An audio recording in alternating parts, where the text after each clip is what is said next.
দর্শক মণ্ডলী, আমরা বাংলাদেশ সেনাবাহিনীর গর্বিত সদস্য। কাঁধে কাঁধ মিলিয়ে শপথ নেই দেশের সার্বভৌমত্ব রক্ষার, স্বাধীনতা অক্ষুণ্ণ রাখার প্রস্তুতির জন্য নানা মহড়ায় নিজেদেরকে শানিত করে তুলি।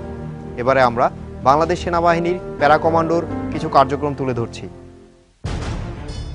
যে কোনো পরিস্থিতিতে শত্রুকে ধ্বংস করে নিজেদের আধিপত্য বিস্তার করাই এক প্যারা কমান্ডো ব্যাটালিয়ন স্পেশাল ফোর্সের মূল উদ্দেশ্য। শান্তিকালীন সময়ে কঠোর অনুশীলন এবং যুদ্ধক্ষেত্রে দুঃসাহসিক অভিযান পরিচালনাই হচ্ছে কমান্ডোদের সবচেয়ে বড় সঙ্গী।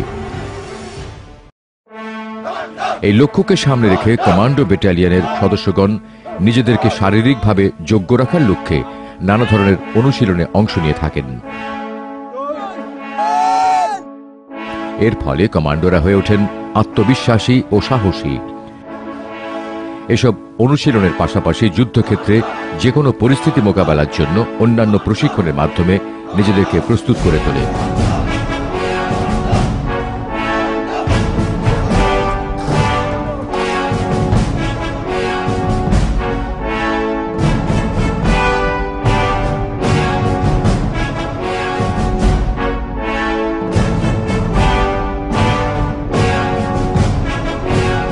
এক প্যারা কমান্ডো ব্যাটালিয়ন বাংলাদেশের একমাত্র স্পেশাল ফোর্স ইউনিট।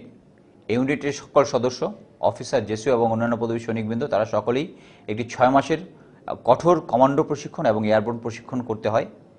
এই প্রশিক্ষণ অত্যন্ত কঠোর এবং ঝুঁকিপূর্ণ। এই প্রশিক্ষণে দৈহিক শক্তির চেয়ে মানসিক শক্তির প্রাধান্য বেশি। সেনাবাহিনীর সকল আর্মস এবং সার্ভিস থেকে শুধু ভলেন্টিয়ার সৈনিকদের নিয়েই এই প্রশিক্ষণে অংশগ্রহণ করে থাকে এবং এই প্রশিক্ষণ শুধু যারা যোগ্য তারাই শেষ পর্যন্ত প্রশিক্ষণ কমপ্লিট করতে পারে। এই কঠোর প্রশিক্ষণ এবং এই প্যারা কমান্ডো ব্যাটালিয়ন শুধু তাদের জন্যই যারা অ্যাডভেঞ্চার পছন্দ করে, যারা প্রশিক্ষণের কষ্টের মধ্যেই আনন্দ এবং গর্বিত হওয়ার উপাদান খুঁজে পায়। যুদ্ধকালীন সময়ে এই ইউনিটের দায়িত্ব হচ্ছে শত্রুর অভ্যন্তরে, জলে, স্থলে বা আকাশপথে যে কোনোভাবে অনুপ্রবেশ করে শত্রুর গুরুত্বপূর্ণ স্থাপনা ধ্বংস করা বা সেনা সদরের আদেশ অনুযায়ী কাজ পরিচালনা করা। আমাদেরকে শত্রুর ভিতরে অনুপ্রবেশ করার পরে হয়তো অনেক সময় রসদ ছাড়াই দীর্ঘদিন অবস্থান করতে হবে এবং এটা করার জন্য আমরা শান্তিকালীন সময় আমাদের 4টি প্রশিক্ষণ চক্রে আমরা প্রশিক্ষণ গ্রহণ করে থাকি এবং যুদ্ধকালীন সময়ের জন্য আমরা নিজেদেরকে উপযুক্ত রাখি। এই সকল প্রশিক্ষণের পাশাপাশি আমরা ফায়ারিং, বিস্ফোরকের ব্যবহার, শারীরিক যোগ্যতাকে আমরা সবসময় গুরুত্ব দিয়ে থাকি। যুদ্ধ চলাকালে শত্রুর গভীরে দ্রুত অনুপ্রবেশের মাধ্যমে শত্রুর সেন্টার অফ গ্র্যাভিটিকে পর্যদস্ত করার জন্য এয়ারবোর্ন অপারেশন পরিচালনা করা হয়। যুদ্ধে মূলত স্পেশাল ফোর্স বা কমান্ডো সদস্যরাই এয়ারবোর্ন অপারেশন পরিচালনা করে থাকে। সম্মুখ সমর যুদ্ধ অথবা অন্য যে কোনো রণকৌশলে কমান্ডোদের এয়ারবোর্ন অপারেশনকে সবচেয়ে কঠিন ও ঝুঁকিপূর্ণ সমরবিদ্যা বলে বিবেচনা করা হয়।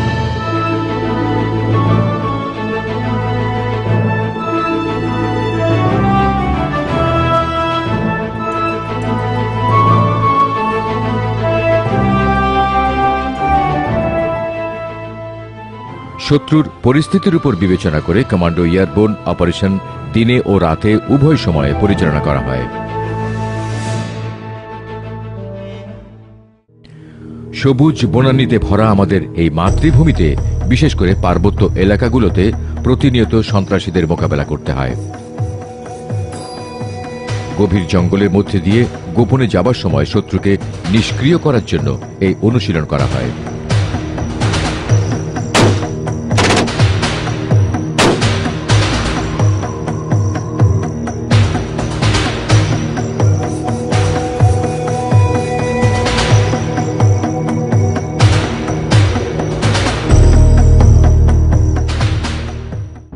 দুঃসাধ্য খাড়া পাহাড় বা প্রাচীর বেয়ে ওঠার জন্য কমান্ডোরা রক ক্লাইম্বিং অনুশীলন করে থাকে।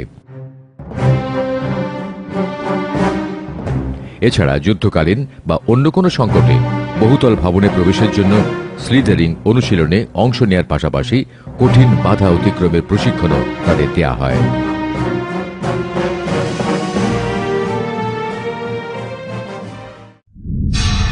জিম্মি উদ্ধারের মতো ঝুঁকিপূর্ণ ও দুঃসাহসিক অভিযানে অংশ নিয়ে থাকে কমান্ডোরা। সন্ত্রাসীদের পরাস্ত করে সফলভাবে জিম্মিদের উদ্ধারের জন্য তারা বিশেষ অনুশীলনে অংশ নিয়ে থাকেন।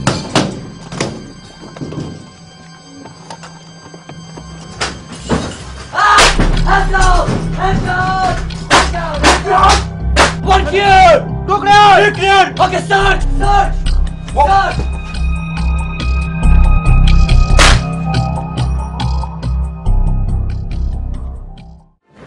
যুদ্ধকালীন অথবা শান্তিকালীন সময়ে যে কোনো ধরনের পরিবেশে শত্রুকে ধ্বংস করাই কমান্ডো ব্যাটালিয়নের মূল উদ্দেশ্য।